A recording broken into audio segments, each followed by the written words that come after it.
Chapter 1. Ancient Bloodlines. Naruto ran to the hospital and found Kakashi waiting in one of the hallways of the hospital.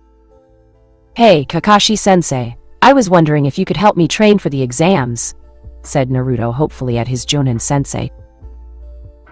"I'm sorry, Naruto, but I am training Sasuke. He needs more help than you do since he's going against Gaara," Kakashi replied, not even looking up from his icha-icha. "But you saw what Neji did to Hinata. How am I supposed to defeat him?" said Naruto while not liking how his sensei was blowing him off.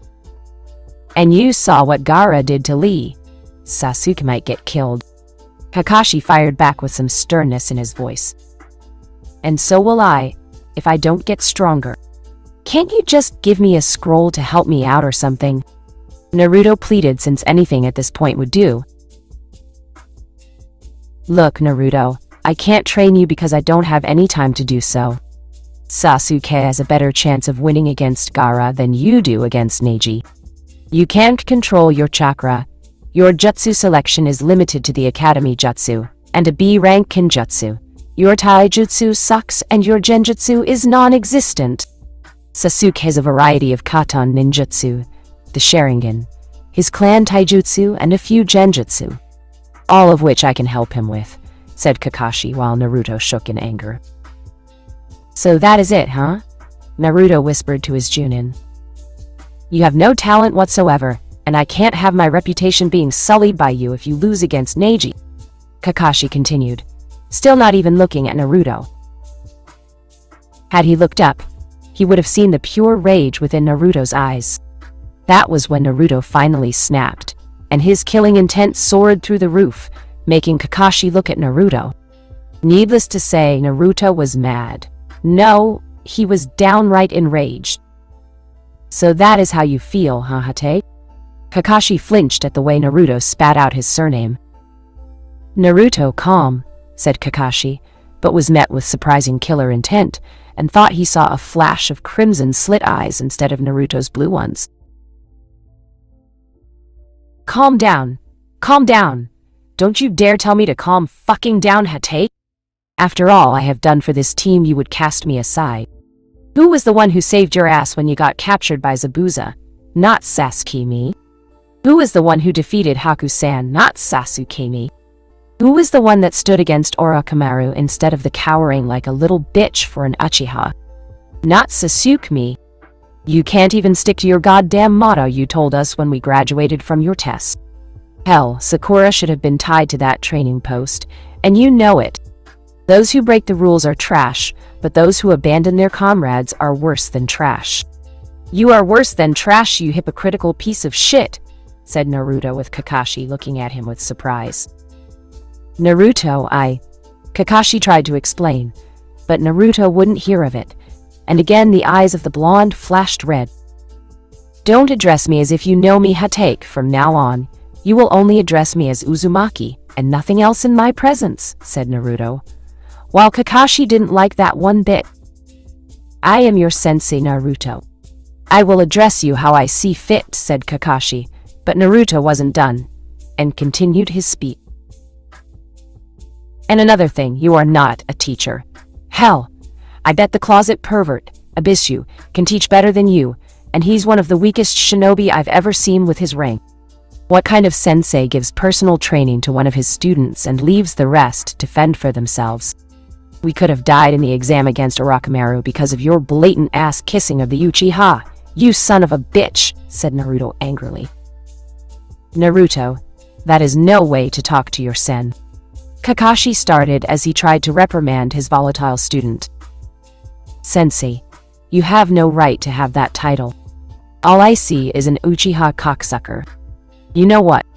I am done with this. I am done with this team, you, Horuno, and the bitch-ass Uchiha." "Nah," said Kakashi again, but the killer intent the boy was generating spiked, and it would be quite impressive if things were differently. "Fuck you, Hate. I will never talk to you again. I respected you once, but now I see what I mean to you, and it's the same belief as the others. You fucking hypocrite of an asshole. Go ahead and go train your Uchiha fuck buddy. Know that when I do beat Neji, your precious Sasuke is next, and I'm going to beat him within an inch of his life," said Naruto before stalked off from the hospital while nurses and doctors parted the way in case he would try to lash out. "Stop, Naruto." "I command it," said Kakashi, being the dumb fuck. Tried to stop Naruto, who grabbed his wrist and spun on his heel with a kunai in hand and sliced his Aikaicha paradise in half. "Never, ever. Put your damn hands on me again, Hatake, or I will kill you, even if you were my father's student," said Naruto, snarled out his threat. He knows. How? The Sandaime swore to never tell him anything, thought Hatake, as he was too stunned to even try, and stopped Naruto while watching the boy storm out of the hospital and onto the streets of Konoha. Konoha streets. "I can't believe that hypocritical bastard," Naruto thought as he walked down the street. When the villagers saw him, they immediately started glaring at him. However, they were surprised when he glared right back at him with some added killer intent. He even backhanded a grown man who thought it would be very funny to trip the demon brat and watch him fall.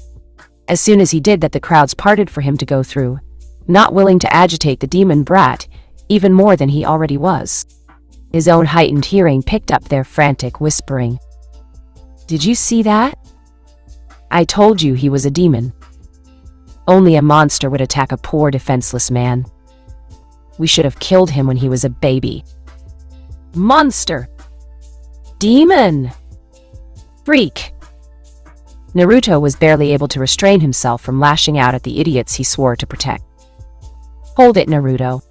They're just itching for an excuse to bitch to the councils to have the old man punish you," thought Naruto, since it had happened in the past. So with considerable effort, Naruto calmed down, slightly, and merely glared back so they knew if they did anything first, he'd see they lost a few limbs. He was frightened of the people at first, after the first attack on his life at the age of 4. But after the entire situation was explained to him during the incident with Mizuki, well, let's face it, people, he was mad. I mean, who wouldn't be after finding out that the reason the entire civilian population and most shinobi hated you because of something outside of your power? He got even madder when he found out that the one who did this to him, the Yondaime Hokage, was also his father, which was kept from him, and he had learned from the forbidden scroll of sealing. What parent does this type of shit to their own children? The Yondaime was an idiot for putting so much faith in so many idiots. Naruto was also mad at the Sandaime Hokage for keeping this news from him, although nowhere near as mad at his father, and kept this information from him for so long. The only real reason he wasn't madder at the old man was because he executed all of the people who ever physically harmed him. However, he couldn't do anything about the people who abused him psychologically. The old man also didn't know that most of the teachers at the academy were messing with his grades 24/7. Or if he did, was doing nothing about it out of fear of losing favor with the village in being their Hokage. Naruto himself had checked, and if they hadn't messed with his grades, he would have finished at 3rd place in the class with the Shuchiha. Still, at 1st place, the teachers probably raised all of his grades. The bastards, and Shino Aburame at 2nd place. "I can't stand this place anymore. I want to leave and never look back," thought Naruto, as he felt his rage building inside his head. Unfortunately, Naruto was so angry that he failed to notice a group of chunin talking to each other, and how the blonde being one of the contestants in the chunin exam finals. They felt the boy should be injured beyond repair, unable to not only make it to the exam finals, but being a Konoha shinobi altogether, and decided to do the Hyuga clan a nice service in helping them out by removing the so-called opposition from play.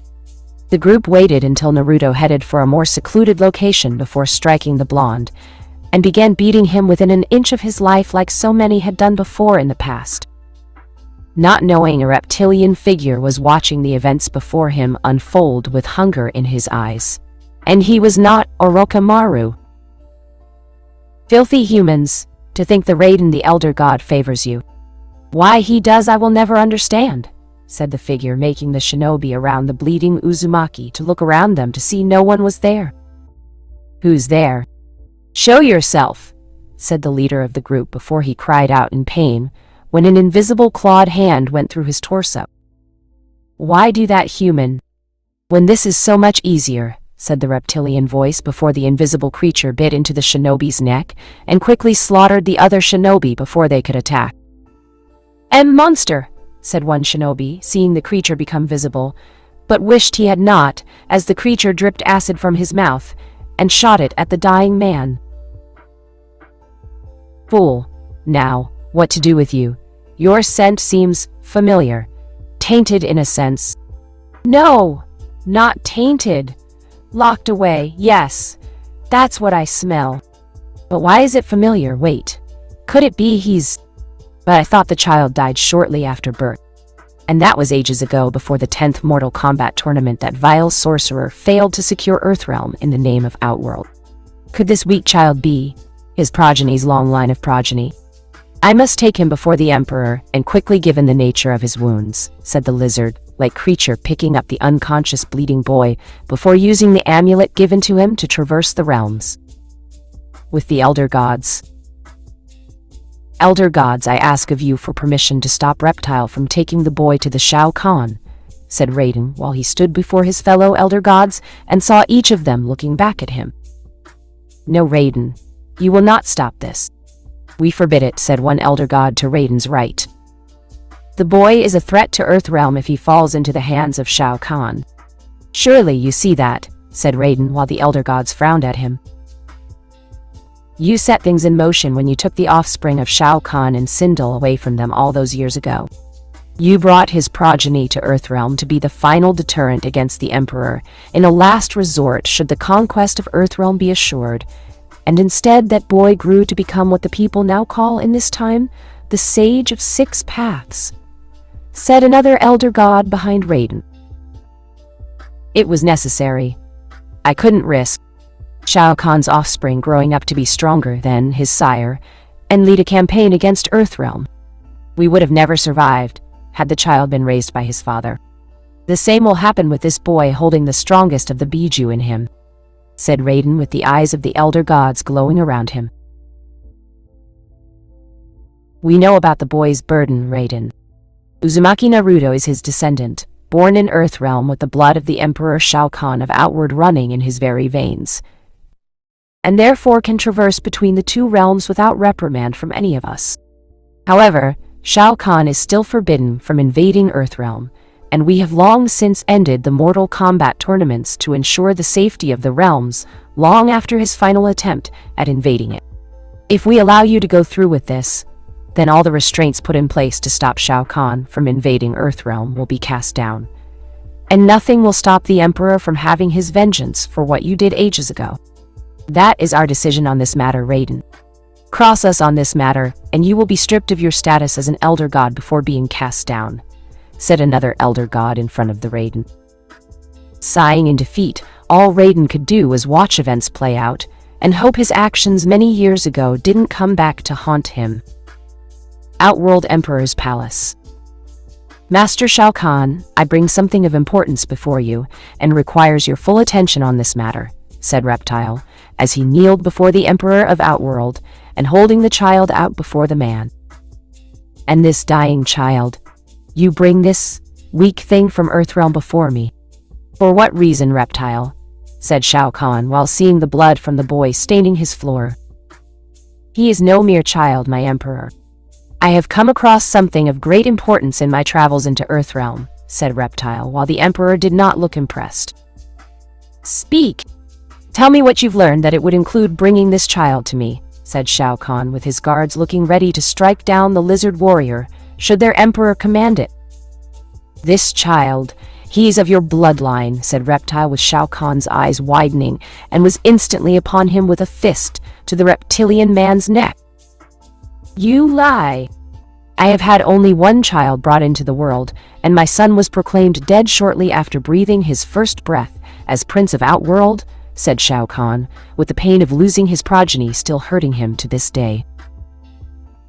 I do not understand it either, my Emperor, but I swear to you this boy has a sense similar to your own, and it can only be possible if he were of your bloodline. He also has strange marking on him that could only be that of an elder god's, though it reeks of death," said Reptile, seeing Shao Khan look at the boy on the ground before nudging Naruto onto his back and ripped open the shirt to see the seal. Shao Khan knew the marking on the boy, as they were the marking of an elder god, who was connected to the death, and there was only one elder god connected with that. Of course, the elder god had fallen far, losing his title, and simply being a god of death like Raiden, had once been the god of thunder. This was Shinnok's power on the boy's seal. "Bring me my best healers now," said Shao Kahn to a servant, who bowed quickly, and then rushed off to obey the command. "I do not believe your son died shortly after his birth, my emperor," said Reptile, with the ruler of Outworld touched the boy gently. A sense of something long since dead rise up and grasp his heart in an iron grip. "Then what happened to him? Why is my legacy so weak?" said Shao Kahn, as he used his power to gaze into the boy's mind and see his memories, only to become enraged at what he was seeing. The beatings by mobs, the constant abuse suffered at the hands of those maggots, followed by the lack and sabotage of the boy's overall training. But what really made Shao Kahn's blood boil was this was leading back to a memory taking place mere days after the child's birth to reveal a secret kept from the Emperor of Outworld. Flashback days after Naruto's birth. "You must ensure the boy doesn't reach his full potential, Sandaime Hokage. He has the blood of a powerful being running in his veins that could shatter the world you know, and with the QB sealed inside of him, now will make the risk all the greater," said Raiden in the Sandaime Hokage's office. "Jiraiya came to me earlier about the child of prophecy the Toad Elder spoke of, and I fear given the boy's heritage combined with this new information, Naruto's growth has to be crippled. I'll see to it. The news of him being the Jinchuriki of QB will see to that when I make it public," said the Sandaime while Raiden nodded and looked at the boy. "Make sure the boy is strong enough to defend your village, but nothing more than what is being asked of you.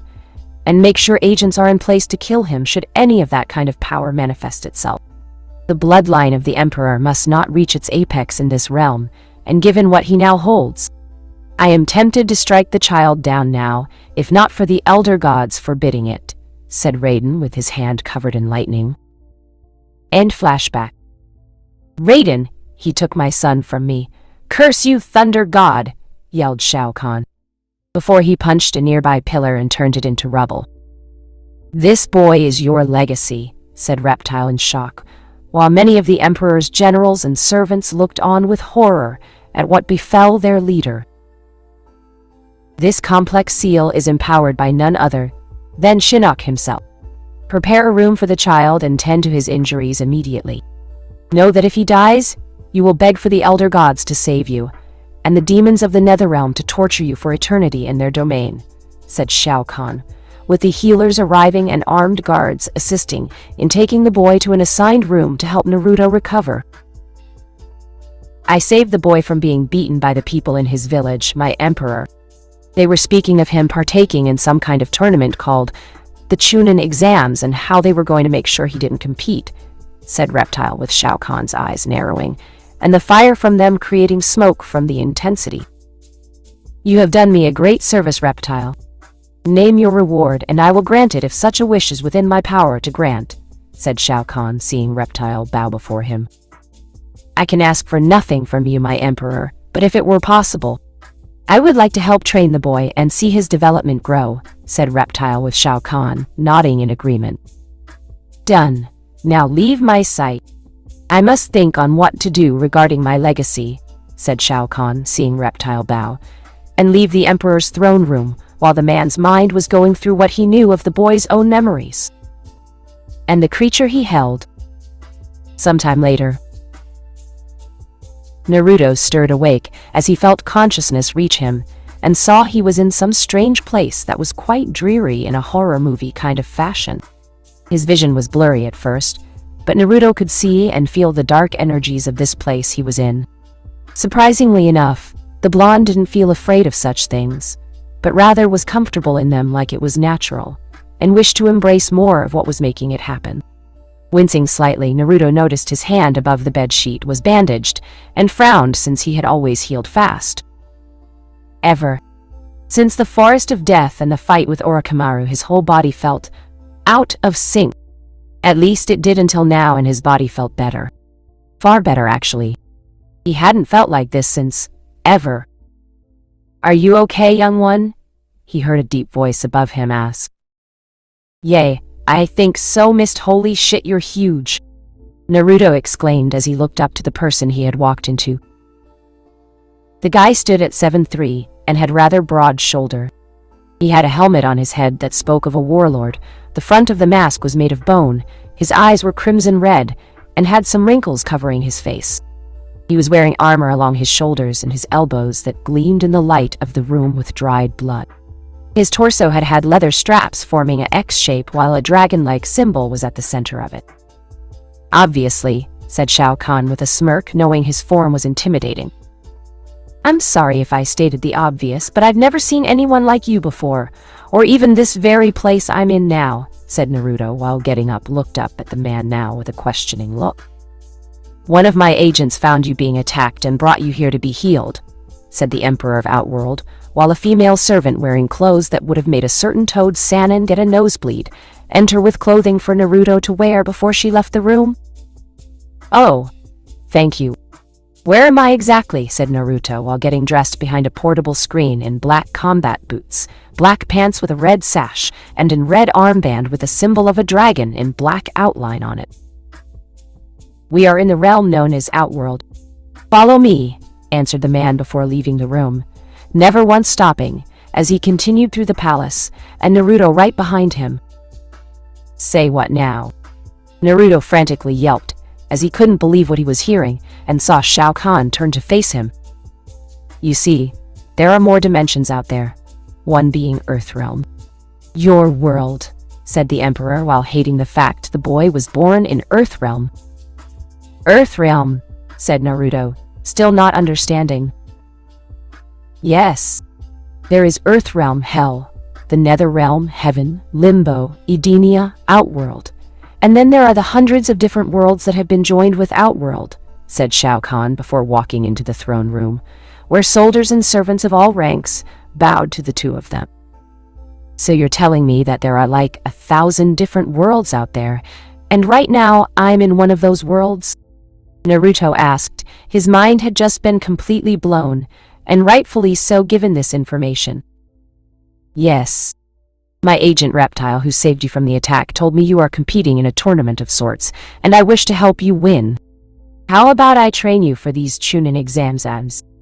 "Reptile told me about," said Shao Khan while Naruto was excited by the offer. "And what could you teach me?" Naruto asked with a raised eyebrow. Naruto was startled, however, as the man simply disappeared from right in front of him like he was a ghost. The boy started to look around, trying to spot the man before he felt hands on his shoulders, and was startled to see the giant of a man standing right behind him with a smirk on his aged face. "For one, I can teach you how to do that," said Shao Khan, knowing the boy would need a visual aid-based teacher to learn. "Teach me, teach me, teach me, teach me, teach me," Naruto yelled, chanted as he looked at the man with stars in his eyes. "Ha! Ha! Ha! Very well then, follow me," the Emperor commanded while laughing as he turned around and walked towards the inner sanctum of his home, with Naruto soon rushing after him before a portal of sorts opened with the two walking through it. When Naruto surfaced on the other side of the portal, he immediately took in his new surroundings and was shocked at the sight of it. He was standing in an arena possibly twice, if not 3 times, the size of the one Konoha had. It was filled with violent-looking areas meant to cause intense physical pain and suffering to all who dared set foot in it.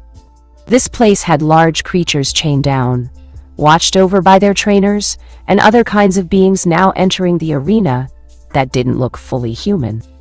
He then saw the tall man motioning him over, as he walked towards the massing army of what seemed like warriors from Naruto, guessing were under this guy's command, and wondered just what he had gotten himself into here. "Where in the world are we?" Naruto questioned. We are in my arena. Here is where only the best warriors of Outworld fight, die, and if they are strong enough, live to fight again. We are going to be here for a while to get you into shape for your tournament," said the regal warlord with a smirk on his masked face. "Really?" Naruto asked, with the Emperor nodding. "Given your current health, lack of proper training, and teacher to fix the damage done to you, this will take exactly 1 year," said the warlord in front of the boy. "What? But the chunin exam finals are in 1 month, not 1 year. Naruto now screamed towards the man, who just laughed and acted like it was nothing. "Fret not, boy. That's the greatness of Outworld, as that 1 year here is equal to month in Earthrealm, and you will return in that time to compete in your tournament," said Shao Khan, after laughing at Naruto's response. "So basically I can get a whole year's worth of training done in place of 1 month I would spend back home?" Naruto asked, with his mouth wide open in amazement. "Yes," said Shao Khan, seeing the boy's eyes light up. "Fucking awesome," he said with a small devilish smirk, while Shao Khan smirked and laughed at his response. "Reminds me of myself when I was at that childish age," thought Shao Khan, seeing a lot of himself in the boy. "Look out. Konoha, you wanted a demon. Well, you're going to get one, and he's not going to be the nice anymore," thought Naruto, knowing his chance of winning against Neji just went up in his favor. "Happy to see that you're in such a good mood," said the Emperor with a small chuckle. "Considering who I'm going to unleash my newfound power on when this is over." "Hell yeah, I'm in a good mood," said Naruto, with Shao Kahn smirking. "Good. Indeed. That seal on you was having problems working earlier, as a fresh yet crude seal was placed over it and had to be removed. Whatever energy you had before that has been returned, and can now fight with all the power you possess," said the Emperor, with the boy looking shocked that he knew about the Biju, and that another seal was on him. "So that was what that gay snake did," thought Naruto, while putting a hand where the seal his father placed on him now revealed itself from his touch. "Now on to Bizai," said Shao Kahn, but was caught off by the boy. "Wait," said Naruto quickly. "What?" said Shao Kahn, with what little patience thinning. "You never told me your name, sir," said Naruto curiously. An evil gleam appeared in the old man's eye as Naruto asked this question. He then started chuckling, but before long, it turned into full-blown maniacal laughter, managing to look scary as hell, as well as scaring the shit out of Naruto, all at the same time. The old man finally calmed down before looking at Naruto with an evil grin plastered on his face. "I didn't tell you, huh? Well, listen well, boy, because I will be only saying this once," the man remarked before clearing his throat. "I am the defier of the elder gods, the slayer of the dragon King Onaga, the greatest ruler to have ever lived. I am the Emperor of Outworld. I am Shao Kahn, the Conqueror, and I am above all things your forefather," yelled Shao Kahn. "Just what the hell have I gotten myself into?" thought Naruto nervously, and yet was excited all the same before the last part reached his mind, and abruptly fainted. It was going to be a long year. Konoha, 1 month year later, Chunin Exam Stadium. It was a bright day in a leaf village. The sun's rays were falling upon the village, creating bright streams of light through the many trees that the village was named after. Children could be seen playing within the streets, and teenagers and adults of all ages and genders were shopping for goods, while birds could be heard singing from above them. The sounds of cheering people could be heard all over the hidden leaf village, as shinobi, civilian, nobles, and commoners alike had all gathered to witness the Chunin exam finals. As he looked over the village from his seat in a cage booth, Sarutobi Hiruzen couldn't help but be pleased with the turnout. In one section of the stand sat the members of the newly dubbed Konoha 12, which consisted of the members of the newly famed Rookie 9, along with the members of Team Gay who hadn't made it to the finals. The name was given to them because of all of the genin of Konoha who had been placed in the Chunin exams, all 27 teams. It was the 4 rookie teams that passed the second stage, and made it to the preliminary rounds. Sitting with them were the Junin senseis of the teams, -1, each of them looking down at the students who had made it past the prelims in pride. On the arena floor, 7 figures could be seen standing in a line facing the cage booth. 6 of those figures were the genin who were about to compete in their matches. Aburem Shino, Hyuga Neji, Nara, Shikamaru, Sabaku no Gara, Sabaku no Tamari, and Sabaku no Kampuro, with the last member being the Junin proctoring this match. The proctor Shiranui Genma had dark brown hair reaching to his neck and brown eyes. He was wearing his forehead protector like a bandana, and the standard Junin outfit of dark blue pants and a long sleeve blue shirt with his Junin flak jacket over it. Sarutobi frowned as he saw that they were missing 3 ninja, Kinuta Dosu, Uchiha Sasuke, and Uzumaki, Naruto. He knew that Dosu was dead, his corpse having been found by his Anbu just last night. And Uchiha Sasuke was with Kakashi, so it was a given that he would either make it at the late minute or turn up late. However, that Naruto was not standing down.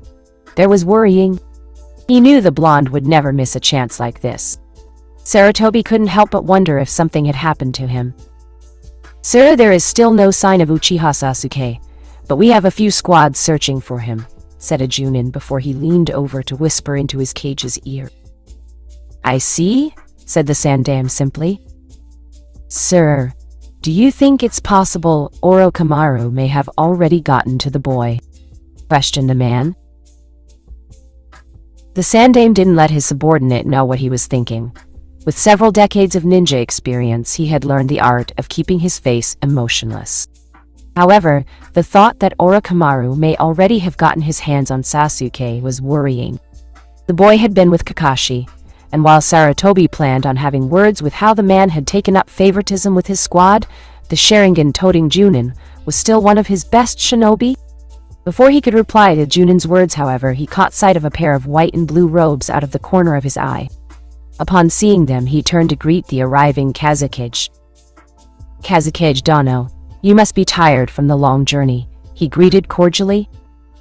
"Not at all," the man replied in his calm manner as he sat down. "Though it's a good thing the exams were held here this time. While you are still young, the trip may have been too much for you, Hokage-sama. Perhaps it's time you choose a 5th Hokage," said the Kazekage, while Sarutobi gave a hearty laugh and waved the man's comments off. "Please don't treat me like an old man. The fire in me still burns as strongly as it did 20 years ago. I've still got a few more years left before needing to find a successor," said the Sandame before looking at the contestants below. "It seems we have 2 missing," said the Kazekage upon taking his seat, eyes roving over to the field, and the Sandame nodded gravely. "Standing up," Sarutobi gave his announcement. "I would like to welcome you all to Konoha's Chunin exam finals. We will now begin the main tournament between the 10 participants who made it through the preliminaries."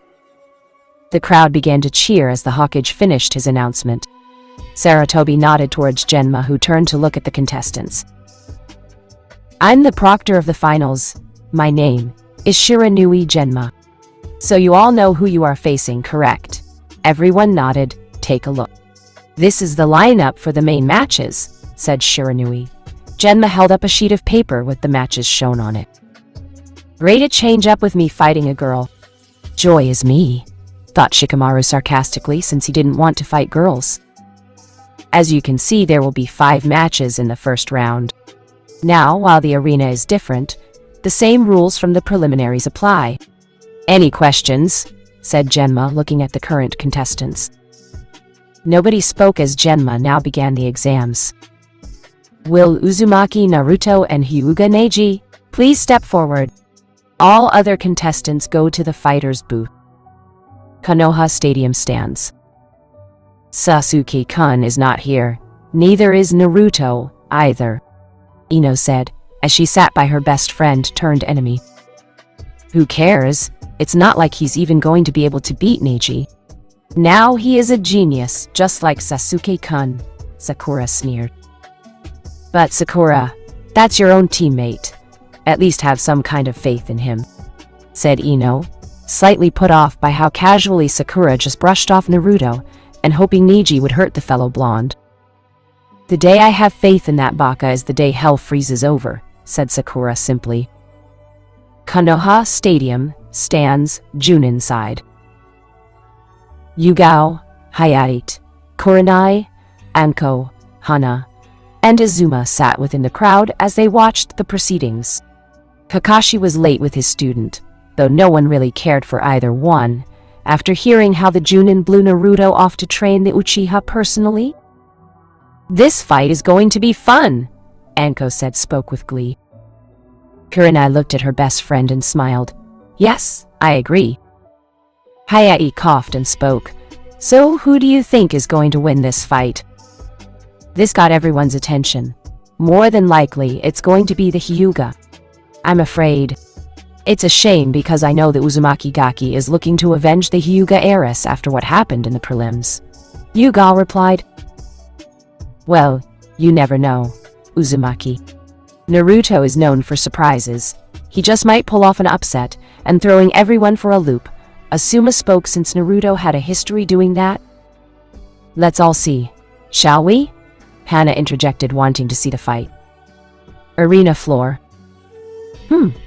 Looks like the loser decided not to show up after all. Not like it would have made a difference any, he was fated to lose today, and the day after that. Sneered Neji while thinking his victory would only bring down Hinata further. He was silenced, however, as he heard a strange sound behind him, and turned to see what it was with wide eyes along with everyone else. They saw a large, circular, orange portal open, and the sound of heavy ground shaking footsteps coming from the portal entrance with the shadow of the figure coming from it being revealed to the light. "So, you decided to show up after all, huh? Lose?" said Neji, stopped talking, however, as he took in the appearance of the person walking towards him in Genma. Is that Uzumaki?" "Naruto," thought the Junin proctor, while wondering if he needed to have his eyes checked or if he was in the Twilight Zone.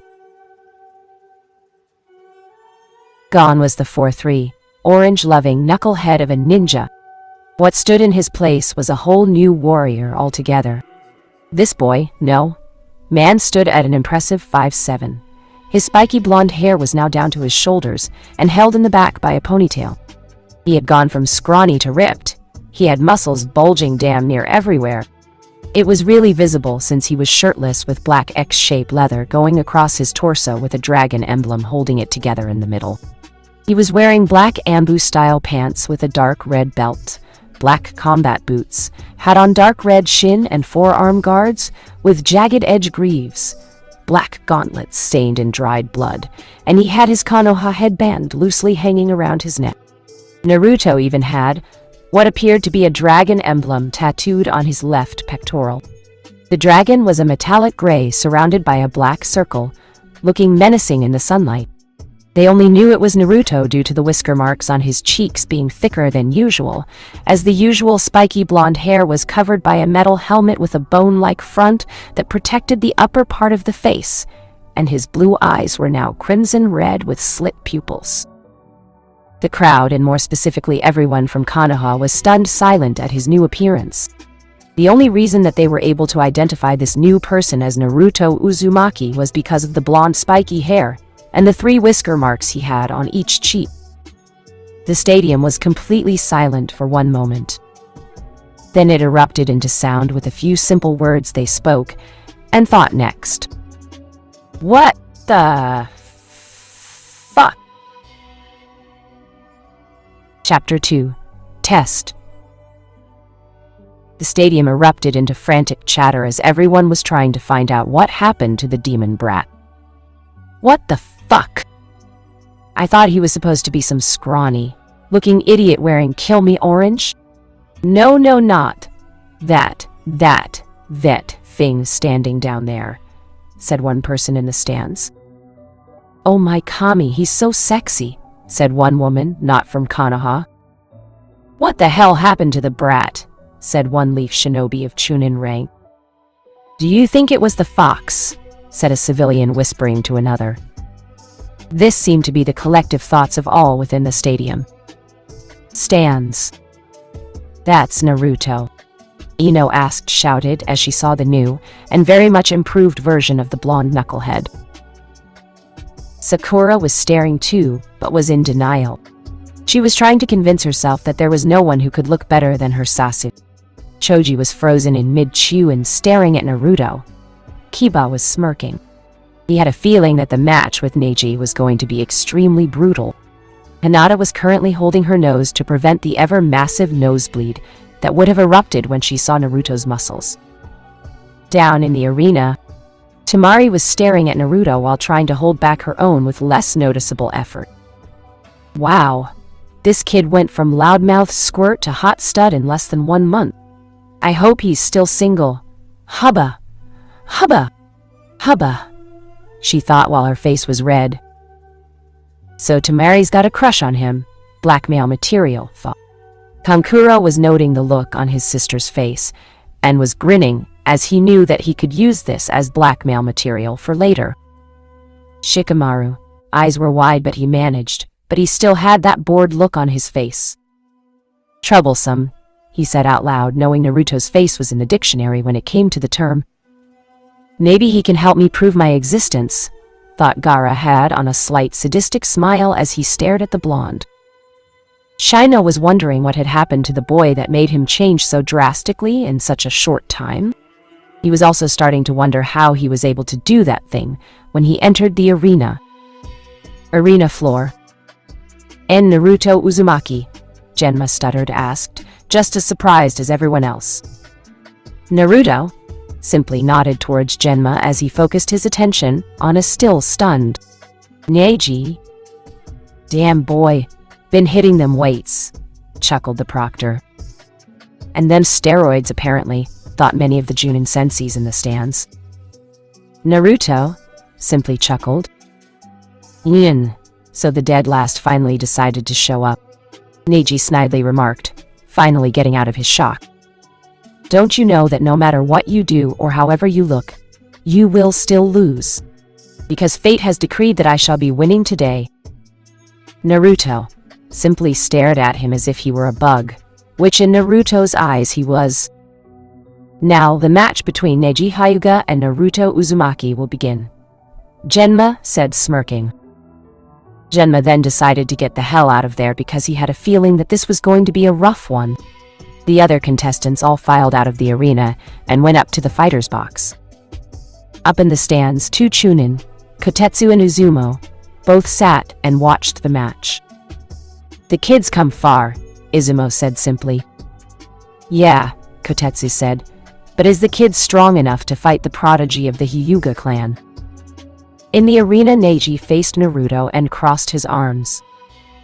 "Give up now," he said. "There is no way that you can defy fate." When Neji didn't receive a reply, he scowled at Naruto. "Are you listening to me?" said Neji, with Naruto simply stayed silent, watching Neji like a predator stalks its prey.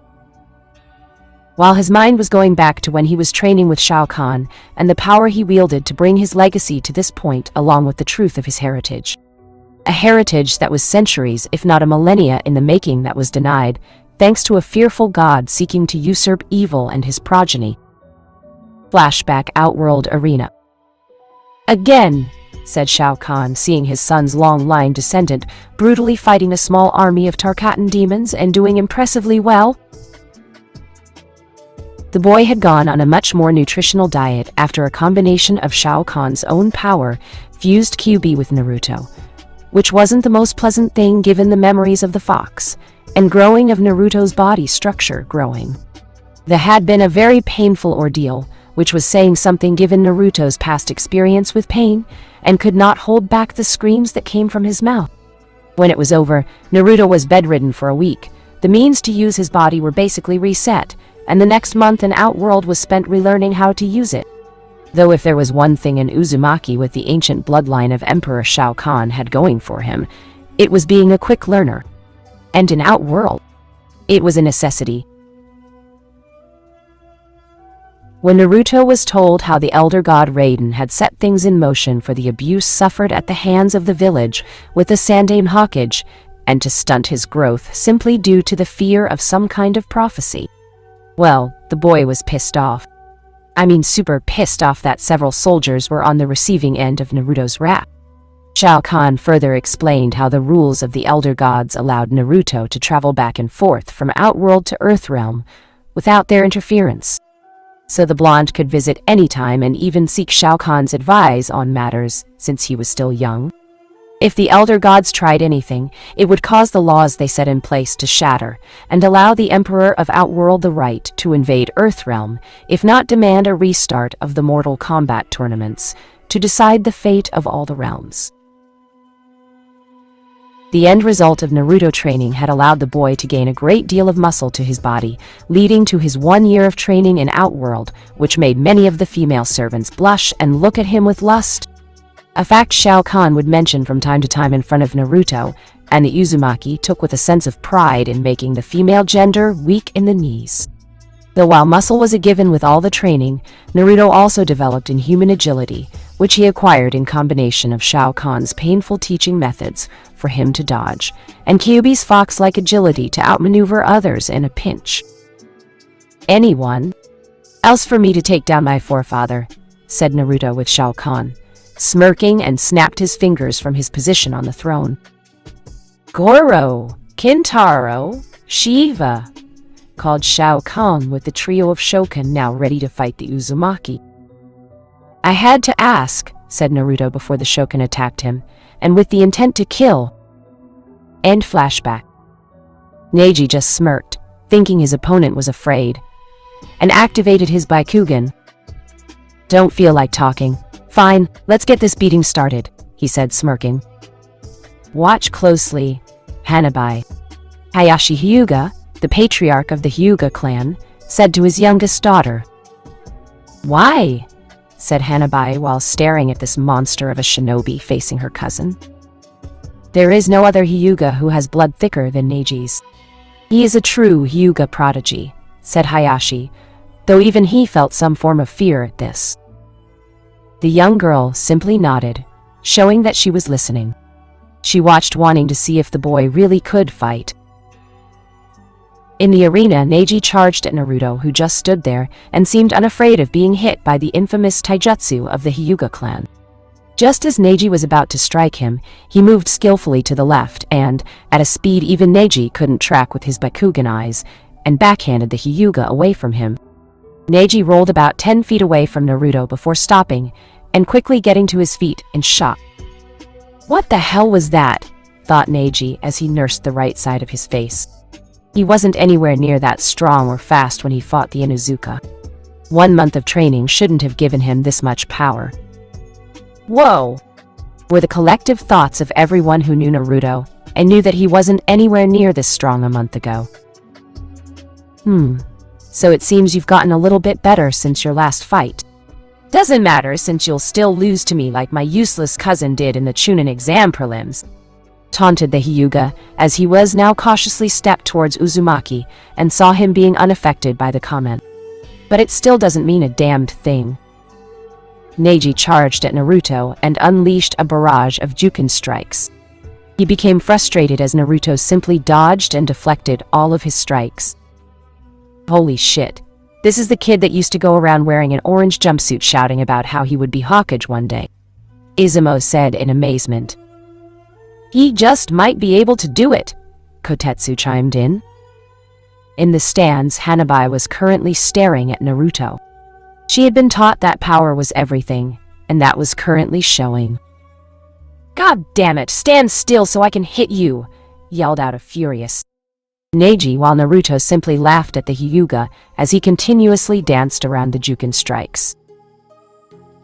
Neji had a small moment of triumph as he finally managed to nail Naruto in his left arm. However, triumph was replaced with pain as Naruto used that exact same arm to punch Neji across his face, sending him flying back a good 15 feet.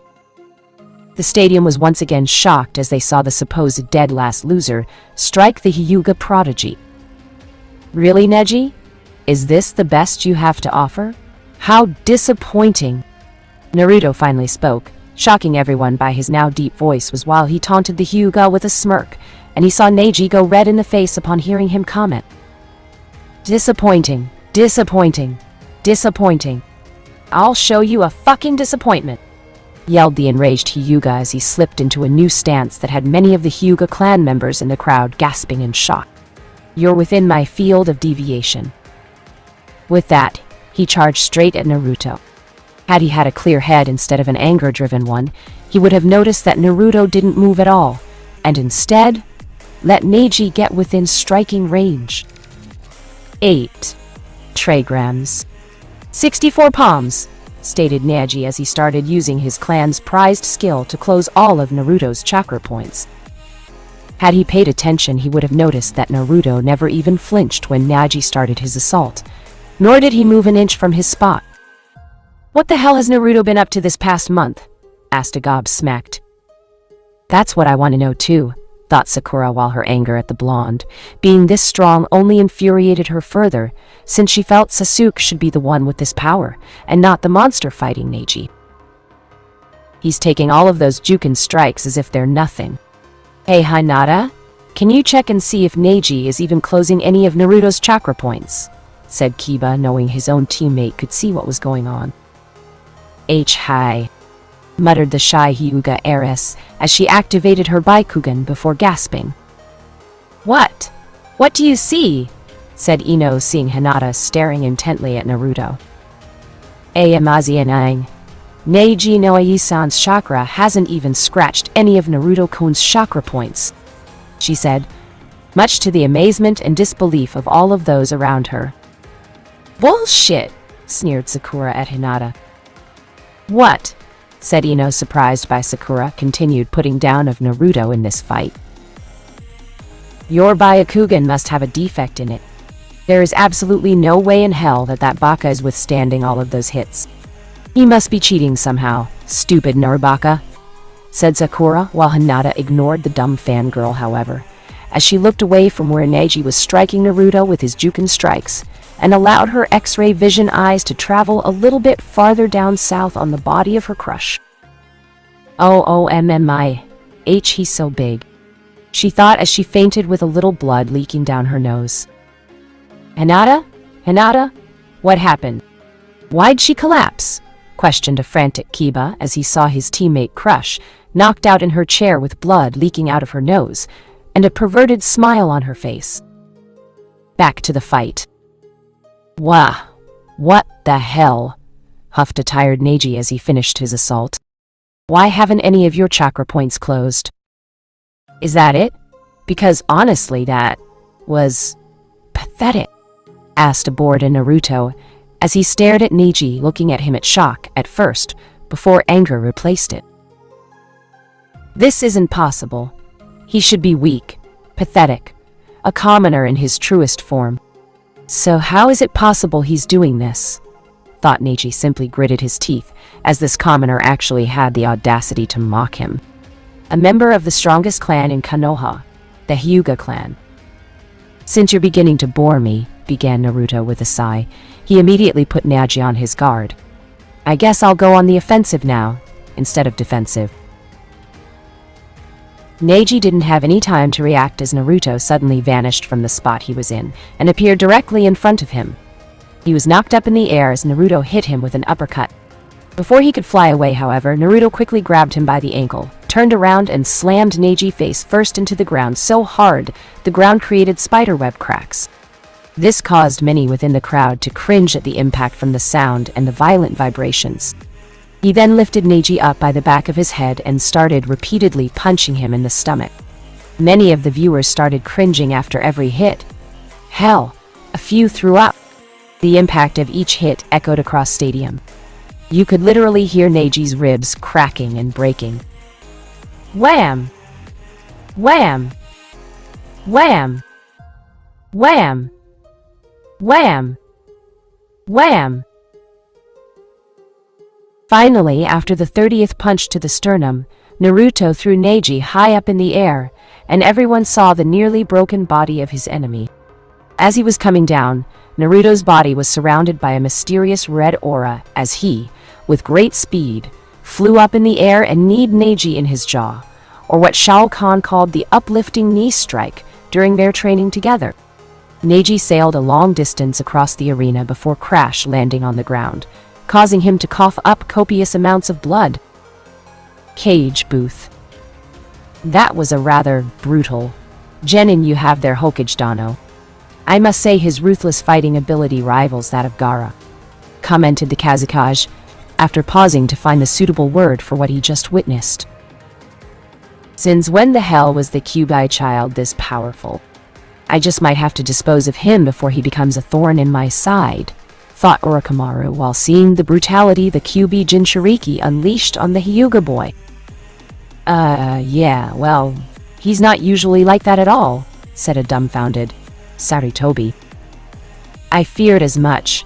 Something has happened in the last month. Did Jiraiya train him? Or was it something I did to the Yondaime seal? Thought Orochimaru while watching the one-sided fight unfold. Why has Naruto-kun changed so much? And what was that chakra technique? Normal chakra is blue, and that couldn't have been Kyuubi's chakra even if it was red. He should even have access to it despite Kakashi's report about Wave Country. And I sure as hell know that that was no medical chakra. What has happened to you this past month, my boy? Thought the Sandaime while seeing Naruto running Neji over with his power. Stands. Blard.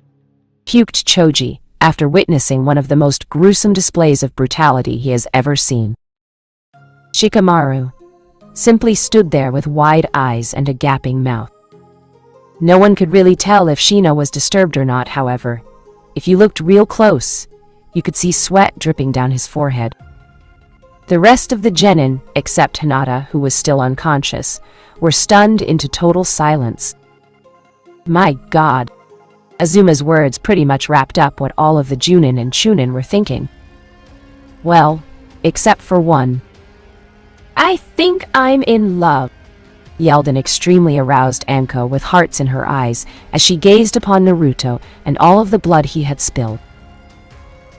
That was one of the most sadistic and bloody things Anko had seen in a long time. And Anko absolutely loved bloody and sadistic things. Right now, Anko's list of men she had an eye on in Konoha had been narrowed down to one person, and he was currently at the top of the list while competing in the arena below. Neji Aniki, mumbled a frightened, teary-eyed Hanabi. She had just seen someone she viewed as an older brother beaten to a bloody pulp. And the fact she's only 10 years old means someone's traumatized for life. No, whispered Hayashi as he watched his brother's son, his nephew, try to stand up while still coughing up blood. Arena floor. Holy shit, thought Genma, trying to decide whether or not to stop the match right now before Naruto flat out killed Neji. He couldn't, however, as the Hyuga was still conscious and had finally stood up. You should quit now, Hyuga, before your injuries worsen, stated Naruto as he looked at Neji's broken but still determined form standing 20 feet away from him and could see the boy was trying not to wobble.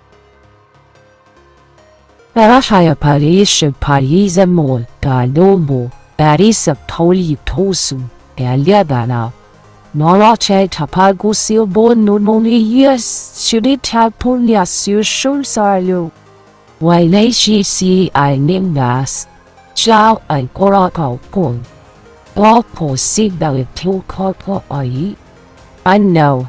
Chance in H-Hell. Dead last. I'm not going T2. Just QQ quit because of cough of a few shattered ribs. It is my F fate to win this F fight. Neji weakly as he was coughing up blood. And he slid into a Jukin stance. This gained him some respect in the eyes of many people, including Naruto, though it was a small increase. While I commend you on your resolve, which I do not give lightly, I have things to do, and a certain Uchiha to demolish. So, if you don't mind, I'm going to end this right now, said the Uzumaki as he flipped through a few hand seals. Hand signs a majority of the Konoha shinobi population recognized. Fire. Release. Grand fireball technique. Naruto said as he blew out a beach ball-sized fireball towards Neji. There came cries of panic from several members of the crowd as the fireball get closer and closer to Neji's still form. They were calmed, however, as Neji finally started moving. 8 trigrams. Palm rotation, cried out Neji, as he spun in a circle and a large dome of chakra sprouted around him, deflecting the fireball at the last second, and sending it towards the sky where it dissipated the farther it got. Many of the members of the crowd were shocked to see that Neji still had enough energy left to pull off jutsu. The ones who were mainly surprised were the members of the Hyuga clan. How often do you witness a member of the cadet branch pull of a main branch technique? So yes, they were very surprised. None more so than Hayashi. Neji, you have come along so far without help from anyone, especially me. What kind of uncle am I when I can't even help out my own nephew? Thought the Hyuga patriarch sadly as he looked at the only child of his deceased brother. Impressive, Neji. You truly are indeed a prodigy worthy of mentioning in regards to the Hyuga clan. However, like I stated earlier, I have to finish this quick so that I can reserve my energy and fight someone else a lot stronger than you, applauded Naruto with nothing but honesty in his voice, shocking many within the crowd and wondered who it was that had more strength than Neji. As he finished saying this, the familiar yet still foreign red energy surrounded Naruto's body as he rushed towards Neji and shoulder rammed him. This knocked the Hyuga down to the ground and knocked him unconscious. Winner of the first match, Uzumaki Naruto. Genma yelled while still finding it hard to believe this kid walking away from the fight was Uzumaki Naruto. The crowd was dead silent, deathly silent. They were stunned, shocked in disbelief. As the medic Nin came out to retrieve Neji, they were shocked as they saw Naruto pick him up and carried him over to the stretcher where the medics then took him towards the medical room. This act of selflessness snapped the crowd out of their stupor, as he slowly received a very reluctant applause from those born in Konoha. Those that hated him, of course, before it burst into a thunderous roar of clapping, and finally the cheering from the people in the stadium overall. He actually won, Ino gasped. Sakura was completely silent as she was trying to decipher the fact that the dead last had just beaten last year's Rookie of the Year and advancing to the next round. It was simply impossible in her mind that this happened. It shouldn't have happened. That did not just happen. There's no way Naruto is this strong. It has to be a genjutsu. Yeah, that's it. A genjutsu made by the Dumbaka. Thought Sakura while seeing this new and most definitely improved Naruto walk to the fighter's box. Kiba smirked. He was really glad that Naruto beat Neji. Now he didn't feel as humiliated that he had lost to Naruto before. Weird, huh? As for Hinata, she was still in her own perverted world of unconsciousness. What do you think? Kotetsu asked his companion. I think that Neji at least deserves a promotion for being able to stand and fight, taking such a brutal beating. As for Naruto, we might as well just hand him his chunin vest now, Izumo answered. Chunin, ha. This kid just fucking dominated a fight against a prodigy from Konoha's strongest clan. Add that to the fact that he graduated as the dead last and has only been a genin for a year. Shit, they might as well give this kid his Junin vest right now, said Asuma, who was listening in on their conversation, and knew this kid was way beyond the rank of Chunin. The two nodded to each other. They had to admit that even though Naruto had only done a few things, that they were all in fact rather impressive. They decided then that Naruto would be one of the ones who would be promoted to Chunin. Now they couldn't wait to see what this kid could do during the Junin exam. Now that was something that they were really looking forward to. With the Hyugas, Hanabi was practically shedding tears of joy now that her Aniki wasn't going to die or be beat senseless anymore. The Hyuga Council was thinking something along lines of trying to get Naruto married into the clan so that they could obtain that powerful green aura, and were trying to think of a way to marry him off to Hinata, Hanabi, or another Hyuga main branch female. Hayashi, however, knew what they were thinking, and he didn't like it. He didn't like that fact that they were trying to control his clan by marrying off his daughters of all things. The very thought made his stomach churn. Right now, he was hoping that he could find a way to get rid of those old farts so he could finally control the clan the way he wanted it. That meant no caged bird seal. so he could finally get close to his only nephew. Naruto walked up to the fighter's box and was instantly besieged by the others, looking at him in awe, fear, and in Temari's case, lust.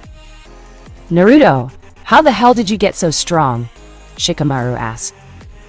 "The answer to that, Shikamaru, is none of your motherfucking business," Naruto yelled before laughing, as they all fell down out of surprise from the outburst after they leaned forward to hear him and saw them sweat drop.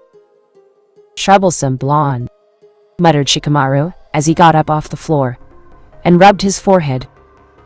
"Heh, I wouldn't be me if I wasn't troublesome, Shikamaru," chuckled Naruto while the next match was about to begin. It was time for Uchiha, Sasuke and Sabaku no Gaara to fight. Problem was, Uchiha Sasuke was still nowhere to be seen or found. "I guess I have no choice but to disqualify Sasuke for not showing up," said the Hokage while looking over where Naruto was standing, and his appearance was making the old Kage nervous. "Hokage-sama, perhaps you should wait and postpone the match until later. The people did come to see the boy and my son compete in this expected battle of the titans that are our best genin of our respected shinobi villages," said the Kazakage, with the Sandaime narrowing his eyes at him before giving it some thought. "Very well. It would be in the spirit of competition these two would face off, and to help further our good relations. I'm willing to postpone the match," said the Sandaime before he gave the order, while Naruto and Gaara frowned in displeasure when hearing Genma make the announcement. "If I had been 1 second late, they would have called for my instant disqualification and a whole bunch of other sanctions against me," said Naruto more to himself than anyone else. "Why you?" said Temari with Naruto looking at her now, and it was making all kinds of emotions run through her body. "Because I am a Jinchuriki, just like him," said Naruto pointing at Gaara. "Which one?" said Gaara before Temari could speak. "Yubi," said Naruto simply, with Gaara's eyes widening, and no doubt Shukaku was in his head telling him to stay the hell away from him. "I see now. That explains the whispers. I've heard the people make about you and why they were hoping you'd lose at the Hyuga's hands," said Temari, seeing Naruto let out a chuckle. "I'm not surprised. Unlike your brother, the Leaf Village didn't want a weapon with the power to fight them if they wanted to vent their anger, and had no problem making my life miserable from day one," said Naruto, while Genma called for Kankuro and Shino to come down to fight. "I forfeit," said Kankuro, knowing that he risked fighting Shino now would cause the plan for the invasion to go up in smoke. "Will Sabaku no Temari and Nara Shikamaru please come down to the arena floor? Your match starts now," said Genma with Temari, heading down quickly and waiting for her opponent to appear. Troublesome. First, Naruto's change in appearance, and now this. "I'm going to forfeit," said Shikamaru before he was lifted from his position and thrown out of the fighter's box to the arena floor below. "Crash! You can thank me later," said Naruto with Shikamaru grumbling, while picking himself off the ground. Damn blonde. Damn troublesome blonde-haired people. First Ino being my teammate, then Naruto doing this. And now the one from Suna is my opponent in the exams. I swear Kami loves blonde-haired people over me, said Shikamaru, while getting off the ground and saw Temari was ready for a fight.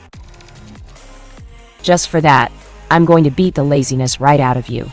And then, I'm going to ask Naruto-kun out on a date, said Temari with several girls unleashing killer intent at her. Oh, she did not just say that, thought several people glaring at the blonde kunoichi from Suna. Fight, said Genma with Temari, moving quickly to finish this in at least one move.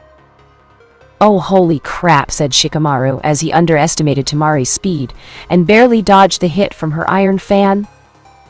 Stand your ground and fight, coward, said Temari as she kept using her iron fan like a blunt object, and Shikamaru was running away while having flashback of seeing his father doing the same thing when Mom was in one of her moods. So, this is what he goes through all the time. I have a newly found level of respect for you, Dad, thought Shikamaru before he tripped on a rock, and looked back to see Temari leap in the air with her iron fan coming down on him. Take this! yelled Tamari with Shikamaru, seeing his life flash before his eyes. With my last breath, I just want to say, troublesome, said Shikamaru, seeing the blunt object get closer to his skull. Smash! Winner, Sabaku no Tamari, said Genma, who winced at seeing Shikamaru twitching from taking the blow to the skull, and was surprised the girl's weapon didn't have an imprint of the Nara's face on it. And yet, the boy was somehow alive. Unconscious, but still alive. Flawless victory, said Naruto with a grin on his face. No shit, will Sabaku, no Gaara, and Uchiha Sasuke come down to the field? It's time for your match to begin, said Genma while Shikamaru was carted away, while Tamari went up to the fighter's box. So, about that date, said Tamari sly with her finger moving around the muscles of the Uzumaki's chest, and let out an eep, when he suddenly grabbed her rear before pulling her towards him. If I say yes, just what do I get in return? Said Naruto while seeing her blushing red in the face, seeing Tamari squirming a bit while his hand stayed firmly on the Kunoichi's rear, and it increased when her crotch rubbed up against his own.